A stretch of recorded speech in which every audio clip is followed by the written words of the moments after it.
Picture a founder. They spend 6 uninterrupted months coding an app in their bedroom. They perfect the UI, buy the domain, and hit launch. And then, crickets. Absolute silence. 6 months of savings gone. Hundreds of hours vanished. The founder realizes they spent half a year building a perfectly functional solution for a problem that simply doesn't exist.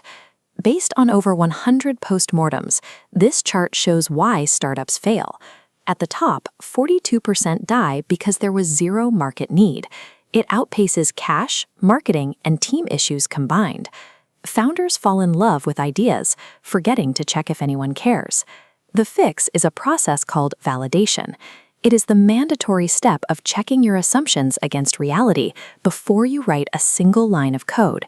It forces you to cross the gap between what you assume is true in your head and what the market will actually pay for in the real world. The very first step is finding evidence that people are already experiencing the problem you want to solve.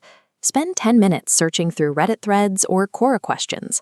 Look for people actively complaining about the pain point. If you can't find strangers venting about it, the problem probably isn't painful enough to build a business around. You might be tempted to ask your friends or family what they think. Don't. There is a massive gap between polite encouragement and actual buying intent from a real customer. To get around this, use the mom test. Ask them to describe the last time they dealt with the problem and exactly how they tried to fix it. You have to confirm the pain exists independently. If they haven't already spent time or money trying to solve it, they aren't going to buy your solution. Once you know the problem is real, you have to prove people want your specific fix. And you still don't need to write any code. You can use the fake door method. When Drew Houston wanted to build Dropbox, he didn't start by engineering a massive cloud storage infrastructure. He just recorded a 3-minute video showing how the software would work. He posted the video online. Overnight, the waitlist exploded from 5,000 to 75,000 people. But an email is a low-commitment action. Stated interest rarely translates to purchase intent. People gladly sign a waitlist but vanish when you ask for a credit card. The social media tool Buffer solved this by adding friction. They built a simple website explaining the product, but when users clicked plans and pricing, they were forced to select a specific paid tier before they could enter their email address. That extra click proved people were actually willing to open their wallets. True validation requires introducing enough friction to test a user's financial commitment. Before you spend thousands of dollars trying to scale your operations, you have to test the mechanics of the business itself using a manual minimum viable product. When Nick Swinmurn started Zappos, he didn't build an automated warehouse. He walked down to local shoe stores, took photos of their inventory, and uploaded those pictures to a basic website.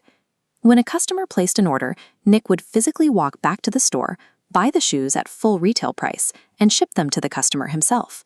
He lost money on every transaction, and the workload was completely unsustainable. But it proved beyond a doubt that customers were willing to buy shoes online without trying them on first. Doing things that don't scale is the ultimate stress test. You execute the service manually to ensure the engine works before you spend the money to automate it. Building a successful business today does not require upfront capital, a large development team, or a massive supply chain. You just need a clear hypothesis and the discipline to run cheap, manual tests to see if that hypothesis holds up in the real world. A supportive comment from your mom is nice, an email sign-up is promising, but the only validation you can truly trust is a notification from Stripe saying a stranger just paid you. Take a look at that idea you've been sketching out. Find one assumption you've made, pick one of these zero-cost tests, and run it this weekend. Prove yourself wrong while it's still cheap. If you want more ebooks on how to build smarter, hit subscribe, and we'll see you in the next video.